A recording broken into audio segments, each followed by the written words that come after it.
everyone, I'm Lawrence Miguel Castillo, second year BS Criminology student, and I'm going to make a podcast about the topic law enforcement code of ethics. So let's begin. As a law enforcement officer, my fundamental duty is to serve mankind. Too often, we forget that enforcement is not just a job for which we are hired as one would hire a laborer. It involves a sworn duty. Service involves dedication and sacrifice of the giving of oneself. These are words that many find hard to swallow in his present day and age, but the job of professional law enforcement requires a special breed of man to safeguard lives and property, to protect the innocent against deception, the weak against oppression or intimidation, and the peaceful against violence and or disorder. We must, however, understand some of the limitations that are present in a truly democratic society.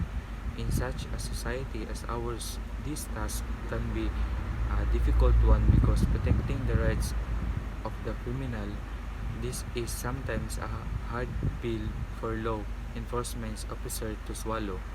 It is easy for an officer to become bitter when he has continually witnessed the ends of the justice threatened by red tape politics and technicalities of the law. The more truly idealistic he is, the more frustrated he can become, especially if he lacks a philosophy or understanding of his true purpose in society which he serves. Respect the constitutional rights of all men to liberty, equality, and justice. Respecting the rights of others is not one of man's natural qualities. It seems to be part of his nature of suspect and persecute justice on this earth. Now will there ever be, because man is not all-knowing nor is he himself perfect. Still, we must strive for a form of justice that represents our ultimate capability. This involves not only great on the part of every person in the community but individual sacrifice as well. So next is, I will keep my private life unsoiled as an example to all. One of the first things that a law enforcement officer must learn is that he has no private life. Every citizen should be entitled to his own private life. Yet, when a person accepts the calling of law enforcement as voluntary measure, he must be willing to often his privacy as a sacrifice to the good of the community which he serves. I, a law enforcement officer, could hide from his neighbors to the fact that he is a policeman. Then his private life could be his own. If a policeman has a family, his occupation will become known in the neighborhood within a few days at the most.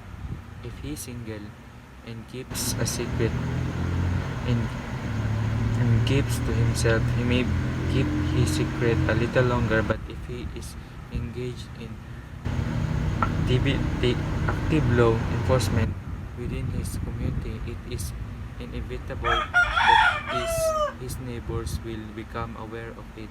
Once this is known, he will become the object of constant observation. Maintain courageous calm in the face of danger, scorn, or ridicule, and develop self-restraint.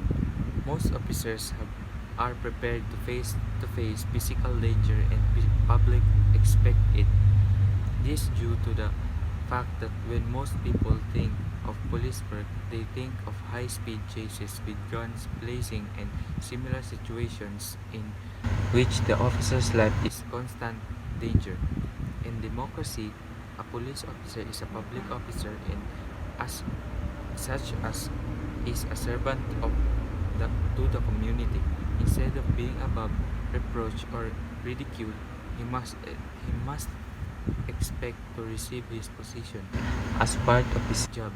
It's not easy to control his temper when being subjected to unnecessary and unjustified scorn or ridicule.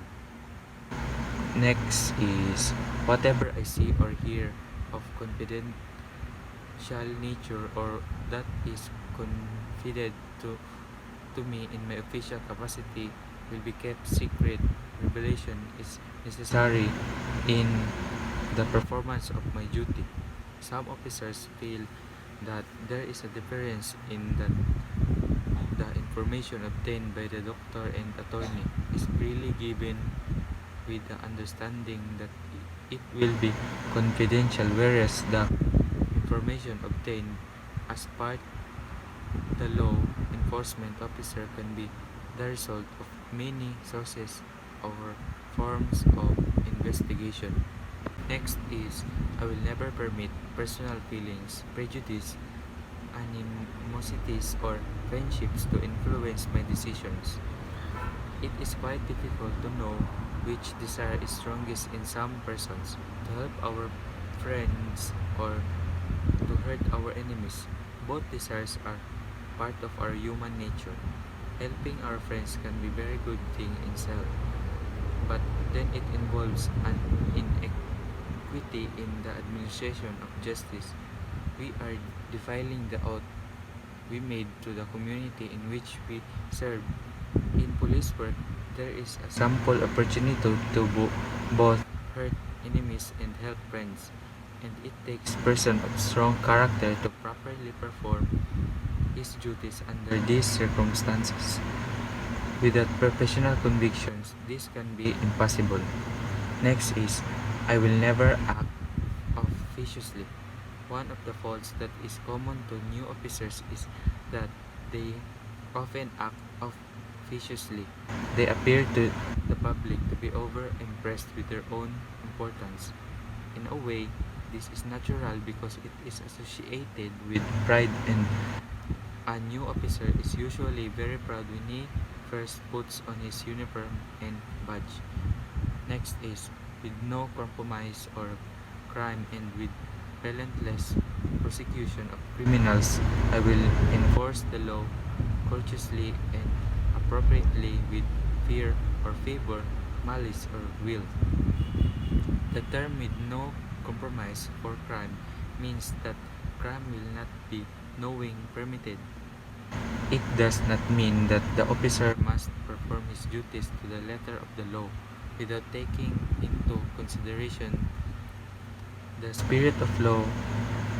No one can predict or guarantee the final result of any ethical. Only God can do this. Man can only be responsible for his immediate actions. If an officer does a good job and criminal is released by the courts, the blame rests upon him, but upon the courts, the jury, or society itself. Next, next, I will never employ unnecessary force or violence. At times, the use of force in the performance of one's duties is an absolutely necessity. There is no escaping it. It is extremely difficult to judge exactly or not the use of force used in a particular situation was necessary or not. The use of force or violence during interrogations will often procedure immediate confessions, but it should be avoided on ethical grounds in that the interrogator seldom knows with complete certainty that suspect is guilty, and the use of force or the third degree on an innocent person is certainly a miscarriage of justice as well as violation of professional conduct. Next is I will never accept gratitude. Gratitude take two main forms. First is the gratitude given by a person with the sole intent of receiving something in return. Second, that is given solely but of a respect for law enforcement and the job but the police officers are doing. To be truly professional, we must first be ethical. We must do what is actually desirable, not merely what we would like to be desirable. Next is, I recognize the badge of my office as a symbol of public faith, and I accept it as a public trust to be held so long as I am true to the ethics of police service. This is the most overlooked and forgotten facet of law enforcement by the men of the field. It, if it is this that enables an officer to suffer the difficulties and problems that the held, at times so frustrating and discouraging, police officers must understand that he is one of the selected few officers should also understand that any police reward will not be obtained from the public itself. For the public is a difficult master. There is no to be personal reward. It can only come from the job itself or from knowing the significance of the job and the essential role that plays in society. Last is, I will constantly strive to achieve these objects and ideals, dedicating myself before God to my chosen professions. Law enforcement. Proficiency in law enforcement involves many factors. It involves mental, moral, and physical conditioning. They are all important aspects. The officer who let himself slip physically is certainly not able to protect society. The officer who is in good physical condition has more confidence in his ability, and this is sensed by those with whom he deals, and as a result, he finds that it is necessary to exert authority as much as it might be otherwise. However, knowing and understanding the code of ethics is not enough. It must actually be practiced. It must be lived. That's all. Thank you.